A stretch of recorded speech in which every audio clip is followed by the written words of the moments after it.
Chapter 14, Secret School.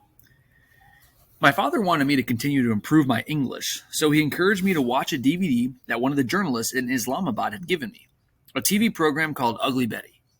I loved Betty. With her big braces and her big heart, I was in awe of watching her and her friends as they walked freely down the streets of New York, with no veils covering their faces and no need for men to accompany them. My favorite part, though, was seeing Betty's father cook for her instead of vice versa. But I learned another lesson watching the show. Although Betty and her friends had certain rights, women in the United States were still not completely equal. Their images were used to sell things. In some ways, I decided women are showpieces in American society too. When I watched, I looked at their hems cut so short and their necklines so low, I wondered if there was a clothing shortage in the United States. How crazy it was that this little plastic disc with images of a girl in big glasses and shiny braces was illegal. And how odd, too, to watch as Ugly Betty and her friends were free to walk the streets of New York City while we were trapped inside with nothing to do. Another show I was given was a British comedy from the 1970s. It's called Mind Your Language, and about a classroom full of adults from all over the world trying to learn English. Madame Mariam gave it to my father, but I watched it, and it made me laugh and laugh. It's not good for learning English, though, because everyone on the show speaks it so poorly. But it's where I learned some of my favorite sayings, like jolly good and okay, and excuse me, and that's all right. That's all right. Meanwhile, my little brother, Atal, and his friends had started playing a new game. Instead of playing Parpatuni, he and his friends were playing Army versus Taliban. Children all over our neighborhood made pretend weapons out of whatever they could find. They fashioned guns out of the sticks or folded paper and grenades out of old water bottles. War and terrorism had become child's play.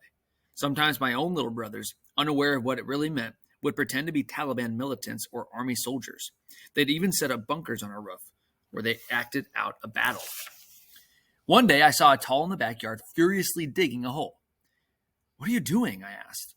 I shuddered when he gave me his answer in the most normal, natural tone of voice. "Making a grave," he said. All the while, I kept up my blog post as Gulmakai.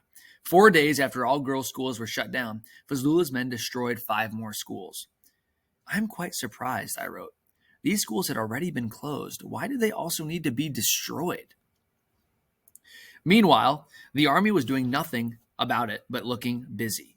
Soldiers sat in their bunkers, smoking cigarettes, shelling all day, and firing cannons at the hills all night long. But in the mornings, the news would come not that the army had gained ground, but that the Taliban had slaughtered 2 or 3 people. The people of SWAT continued going to watch the floggings announced on Radio Mullah. And girls who only wanted to learn were trapped inside homes that had become like jails.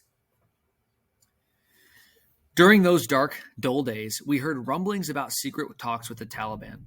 Then, out of nowhere, Fazlullah agreed to lift the ban on elementary school for girls.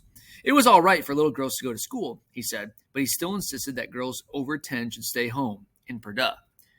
I was 11, but I wasn't going to let that stop me. Besides, I could easily pass as a 10-year-old. Madame Mariam sent out a message to all the girls in the upper school. If they wanted to defy this new edict, she would open the school doors. "Just don't wear your uniforms," she said. "Dress in everyday clothes, plain shalwar kameez that won't attract attention." So the next day, I put on everyday clothes and left home with my books hidden under my shawl and my head held high. But Mingora had changed while school was closed for that month. Now the streets were ghostly quiet. Stores were shuttered, houses were dark, and even the normal din of traffic was a mere murmur. More than a third of the population had fled. My friends and I were a little bit scared as we made our way to school on that first forbidden day. But we had a plan. If a Talib stopped us, we would just say, "We are in 4th grade."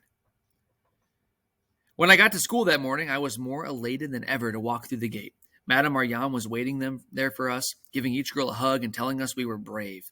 She was brave too, of course. She was taking a big risk being there. Girls like us might be reprimanded. A grown woman could be beaten or killed.